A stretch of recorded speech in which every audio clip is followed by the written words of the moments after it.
반갑습니다.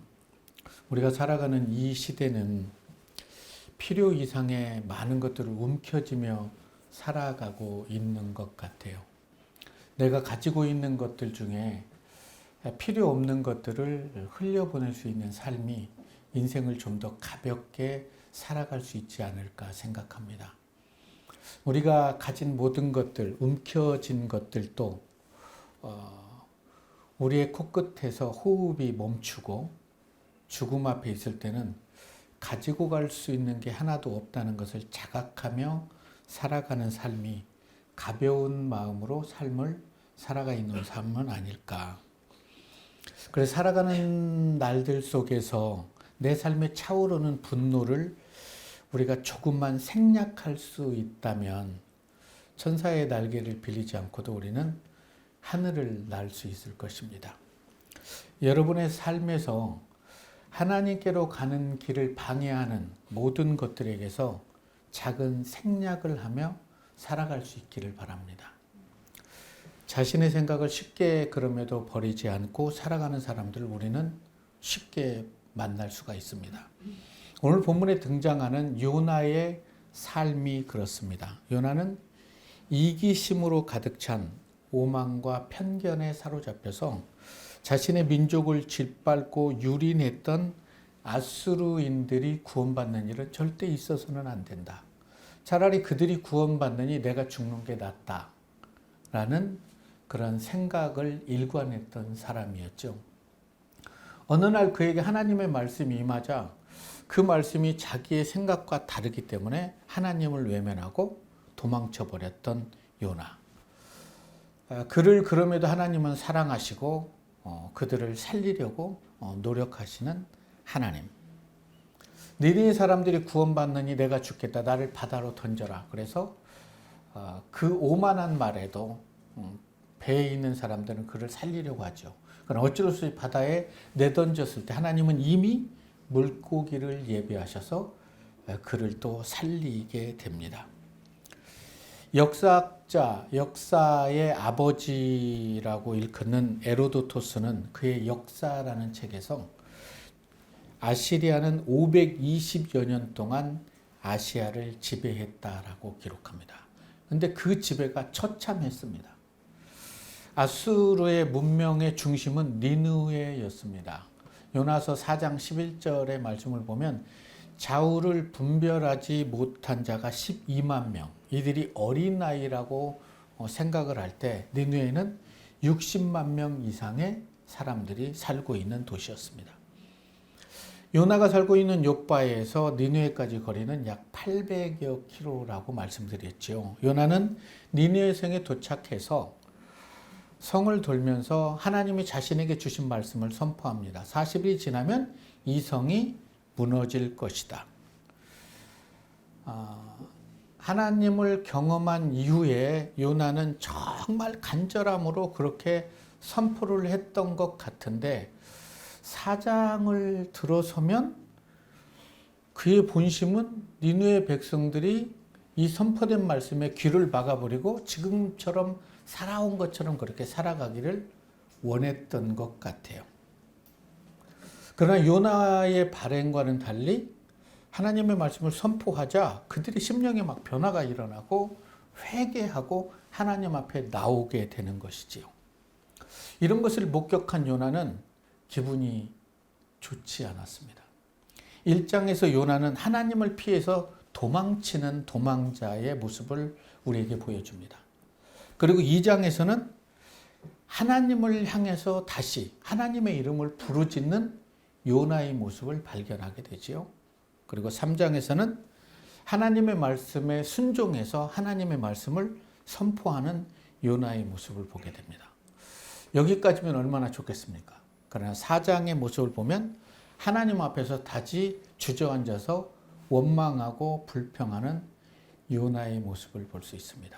1장, 2장, 3장, 4장의 요나의 삶을 통해서 이렇게 들여다보면 그 모습이 나의 모습은 아닌가? 이 시대를 살아가는 그리스도의 모습은 아닌가?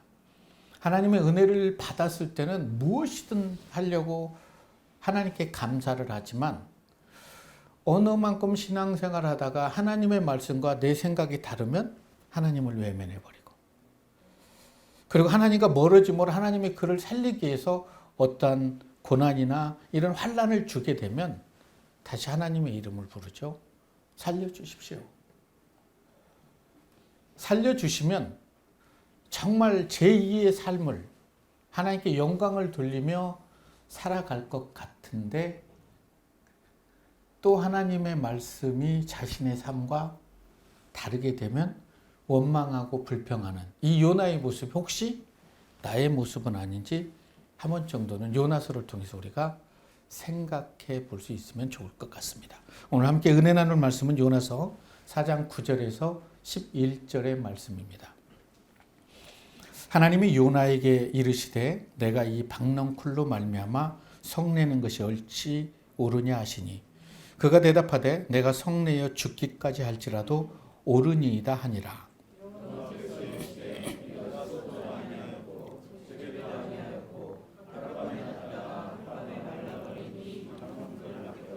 하물며 이 큰 성읍 니느웨는 좌우를 분변하지 못하는 자가 12만 명이요 가축도 많이 있나니 내가 어찌 아끼지 아니하겠느냐 하니라. 아멘. 하나님의 선지자가 하나님의 말씀을 딱 선포했는데 모두가 회개하고 돌아오면 얼마나 행복할까요? 그런데 다는 그렇지 않은 것 같아요. 4장 1절에서 우리는 이해할 수 없는 요나의 반응을 발견하게 됩니다. 그들이 회개하고 돌아왔는데 요나가 심히 싫어하고 성을 냈다라고 기록을 합니다. 감히 살아계신 하나님께 요나는 왜 심히 싫어하고 화를 냈을까요?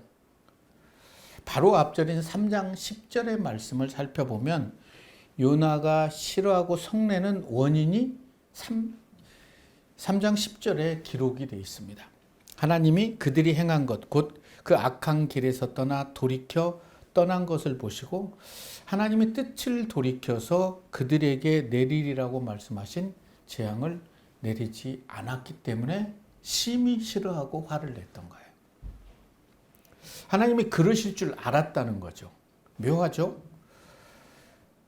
이 말씀이 나에게 적용될 때는 아멘이지만 내가 싫어하는 사람에게 적용되면 기분이 별로 좋지 않죠.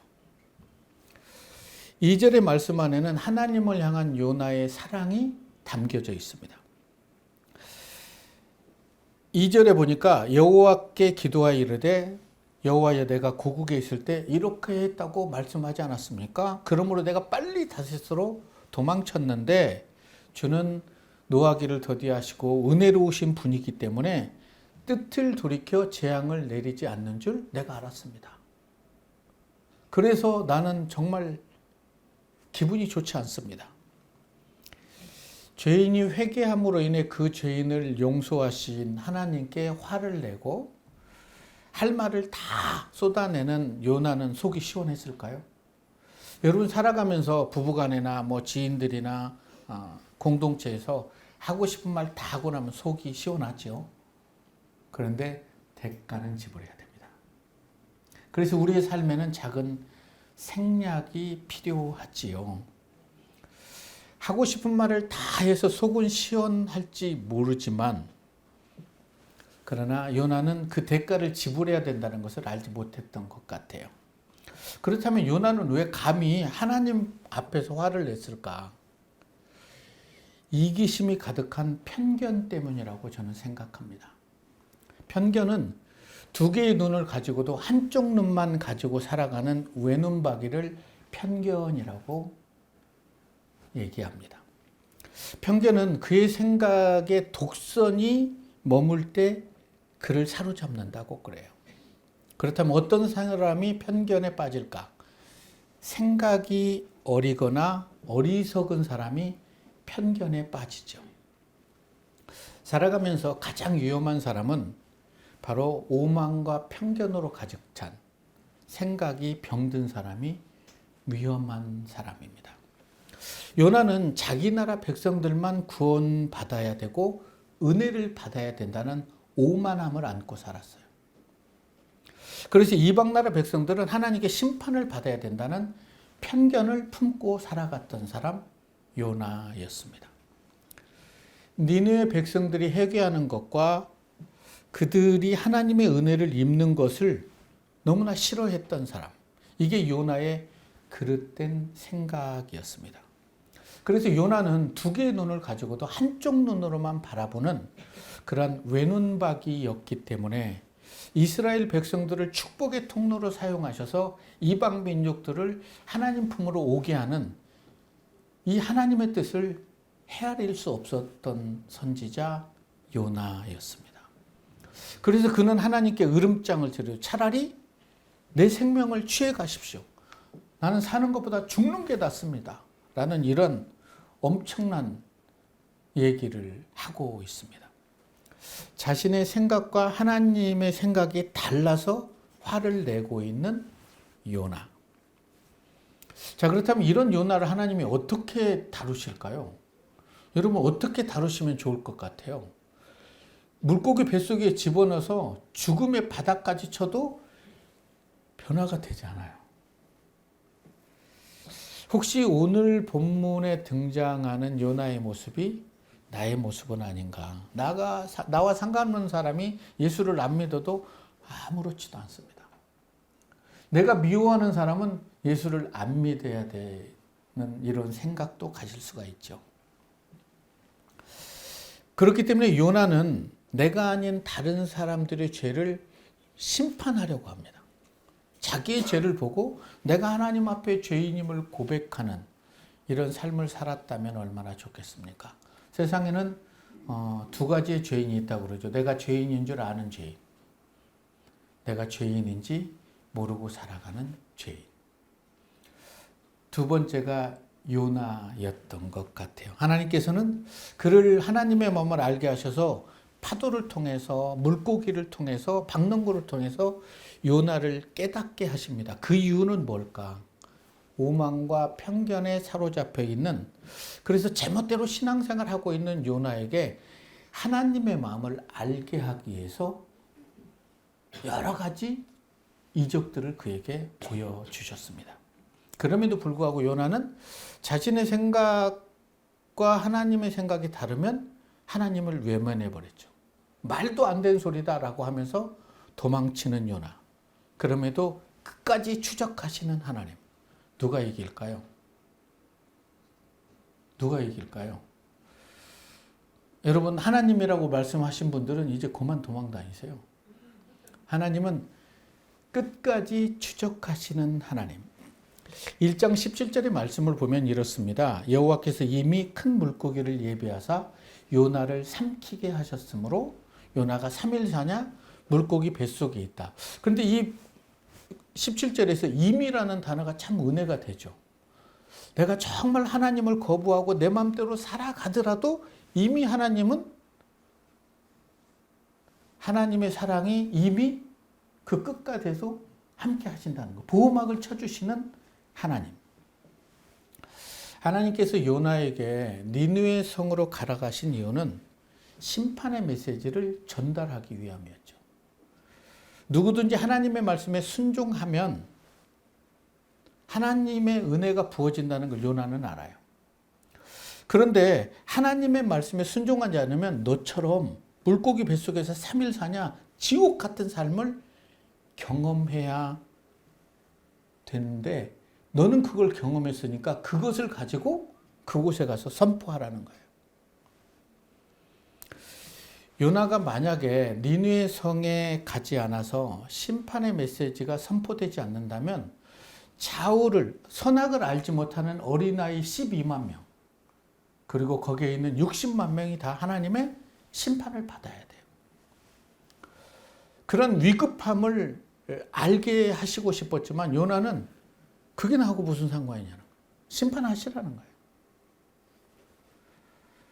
하나님께서는 얘기하죠. 그 많은 영혼이 가게 될 지옥이란 곳이 내가 물고기 뱃속에서 경험한 그곳인데 네가 외쳐야 되지 않겠니? 라고 하나님은 요나의 마음을 놓고 하는 거죠.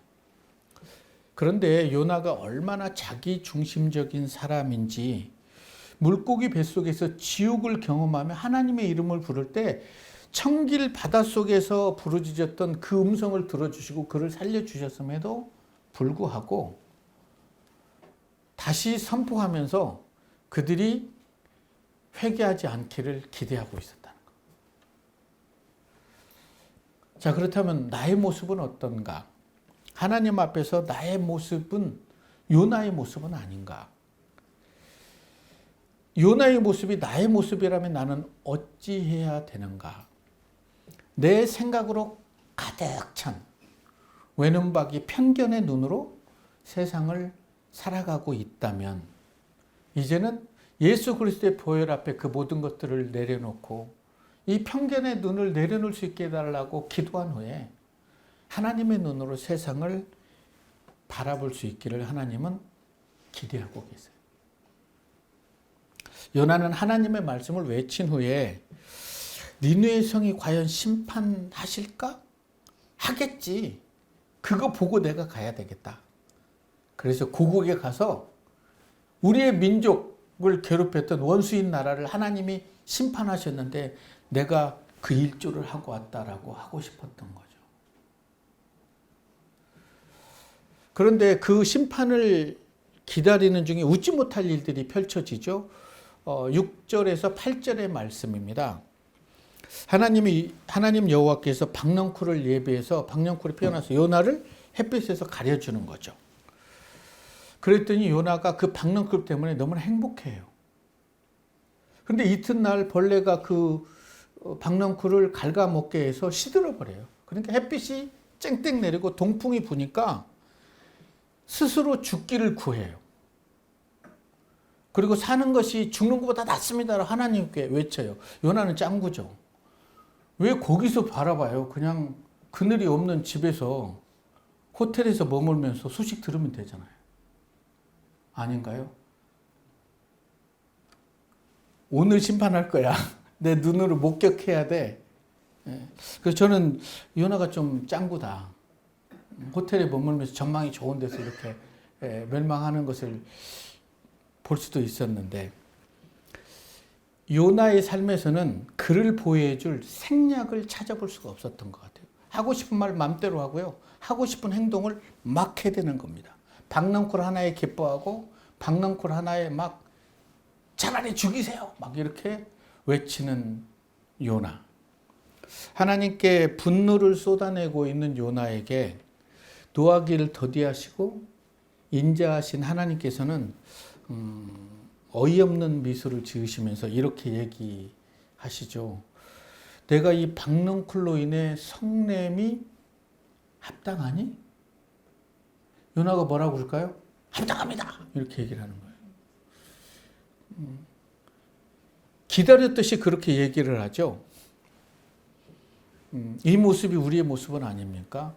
저도 이제 그 신학은 하고 싶은 생각도 없었는데 그쪽으로 막 몰아가서 신학을 할 수밖에 없는 그런 상태에서 제가 하나님께 항변을 했죠. 왜 나냐고. 35인데 이제. 왜 나냐고. 그래서 고개를 하늘로 들고 저 똑바로 보라고. 위에서 보니까 다 시커매가지고 그놈이 그놈인 줄 아는데 나 아니라고. 막 외쳤거든요. 차라리 죽이라고. 그런 저를 인자함으로 품어주셔서 지금 이렇게 목회하게 하시는 하나님. 그때의 모습이 꼭 요나의 모습이 저의 모습이었어요. 그러나 우리가 이제 요나를 4장 1절에서 보니까 충격이죠. 심히 싫어하는 거. 그런데 그 시대의 상황을 좀 더 들여다보면 그럴 수도 있겠다. 요나는 북이스라엘에서 정말 인정받는 하나님의 선지자였어요. 왕에게도 여로보암에도 인정받는. 그런 그가 그들의 원수인 나라에 가서 그 원수를 하나님으로 살렸다. 그 소문을 안고 고향에 가면 어떻게 될까요? 난감하겠죠.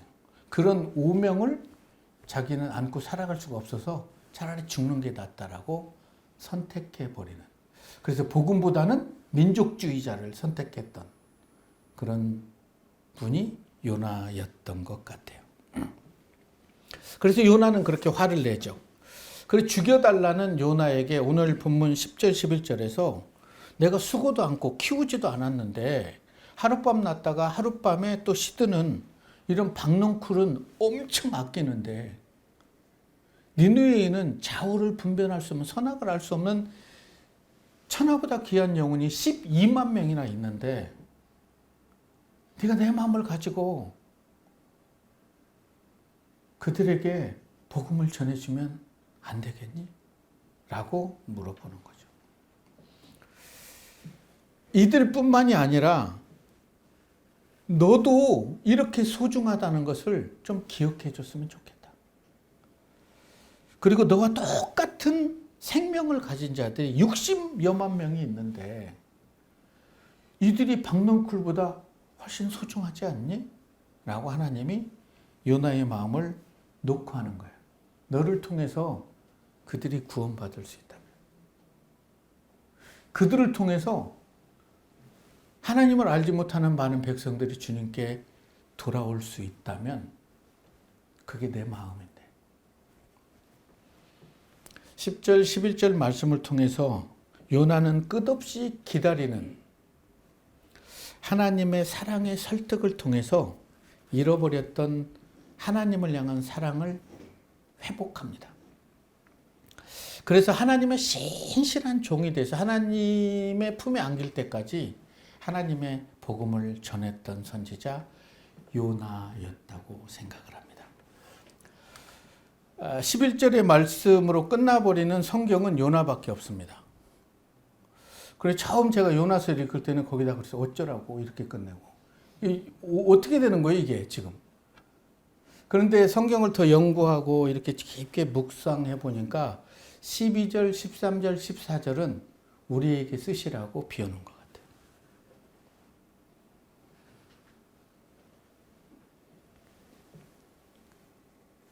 그 영혼에 대해서 너는 어떻게 할 거냐? 합당하니? 합당하지 않니? 그래서 저는 제 성경책에 12절, 13절, 14절 이렇게 기록을 해봤어요. 12절에 아멘.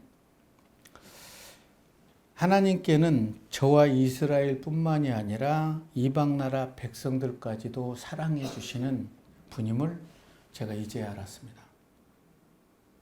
13절 하늘과 땅을 창조하신 하나님을 찬송할지로다. 그는 만유해 주시며 생명해 주십니다. 내 평생에 그를 찬양하고 성축하겠습니다. 그리고 저는 성경책의 13절 이하에는 이렇게 써놨어요. 하나님의 은혜를 깨달은 요나. 14절에는 니느웨 성의 선교사가 돼서 복음을 전도하는 요나. 이렇게 해서 요나가 결말이 났으면 딱 좋을 것 같아요. 여러분 어떻게 생각하십니까?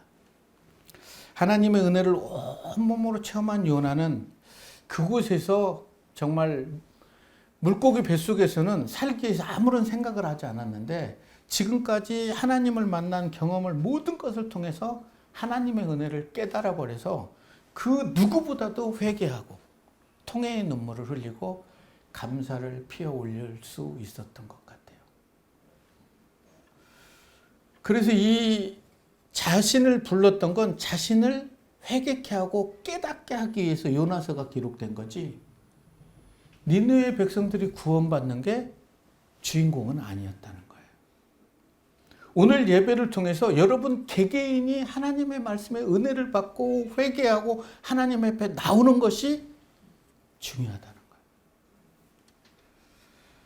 하나님의 눈으로 이제 요나는 세상을 바라보게 되죠. 니느웨 왕이 요나를 청했겠죠. 그래서 감사를 표현했을 때 아마 요나는 이렇게 고백했을 것 같아요. 아닙니다.